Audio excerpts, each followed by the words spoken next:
Mr. President. The Honourable Walt Secord. I rise to make a contribution on the City of Sydney Amendment Elections Bill 2014.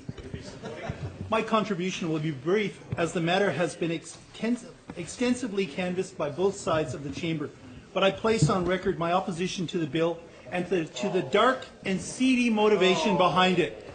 The dark and seedy motivation behind it. Yeah, we heard it first on.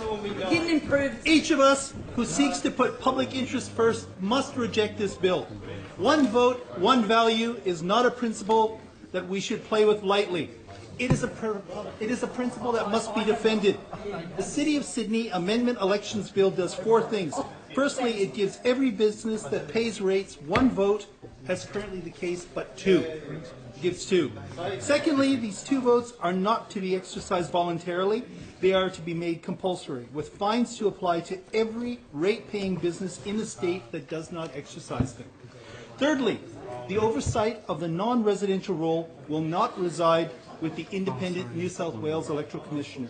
Instead, the bill transfers the responsibility to the General Manager of Sydney City Council, giving him oversight of this gerrymander system. The government has indicated that it could force this rorting of a voting system onto other councils across the state without consultation and without notice. This is just not a Sydney issue. This is a state issue. This bill is not just undemocratically, it is blatantly so. The four steps I have just outlined create a gerrymander system of voting to get the otherwise unelectable Liberals into Town Hall, and then cements the gerrymander in their control with no oversight. And then it allows them to extend it to every other council that they cannot get elected onto. And the Liberals are shameless about this. They cannot win by the rules, so they change the rules. They cannot win by the rules, so they change the rules. Just like the English who couldn't get Bradman, the Liberals can't get Clover. So they change and rewrite the rules of the game. You could just imagine the Liberal Party officials sitting in their Chesterfield armchairs with cigars and piles of undeclared cash from property developers drafting up these plans. Don't forget the whiskey. Mr. President, for the record, I acknowledge both those interjections. For the record, Labour accepts that businesses should have a vote on Sydney City Council. We are open to opportunities that will improve the system for enrolment for business, but not this rort. The current position. This is a blatant attempt by the Liberals and Nationals to stack the electoral roll with voters against Clover's agenda. This bill is a vendetta. It is not about expanding the electoral roll for the business community. It is a naked attempt to remove Clover Moore, a democratically elected official, from public office. The Liberals and Nationals were unable to remove Clover Moore by the ballot box, so they want to cheat. The fact is that a vast majority of people who live in Sydney like and voted for the Lord Mayor. She was re-elected as Lord Mayor 3 times. For the record, I do not agree with her inconsistent policy positions of the Clover Moore administration, but I recognize that she has been democratically elected. I am not a fan of Clover, but she has a mandate.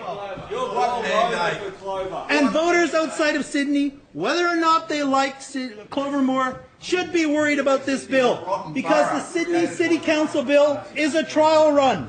The Baird government has already admitted that they're extending it, or they're looking at extending it, to Newcastle, Parramatta and Wollongong councils. So every New South Wales council should be aware that their voting rights are under threat.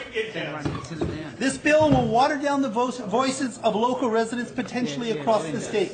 Small businesses who make an outstanding contribution to our state's prosperity will also lose their influence when big business and corporations rule the roost. Rather than attacking Clover Moore, the Liberals and Nationals should be challenging the massive cuts by the Abbott government. The New South Wales local council funding has been slashed by $288 million in financial assistance grants. And that will directly affect services like road repairs, pothole repairs, and local traffic safety initiatives. Instead of counting Tony Abbott, this government's sole vision for local government is to find a way to rip the mayoral chains from Clover Moore's neck. They are not alone. What about the dog collar? If that alone were not the goal, then that is bad enough. But to do it by vandalizing the long-established Australian voting tradition adds disgrace to this bill. Accordingly, I will oppose it most strongly. Finally, Mr. Deputy President, it is interesting to note that the Minister for Aging, John Ajaka, last night led for the government on this bill. The most recent list for ministerial representation shows that the Honourable Duncan Gay represents the Minister for Local Government.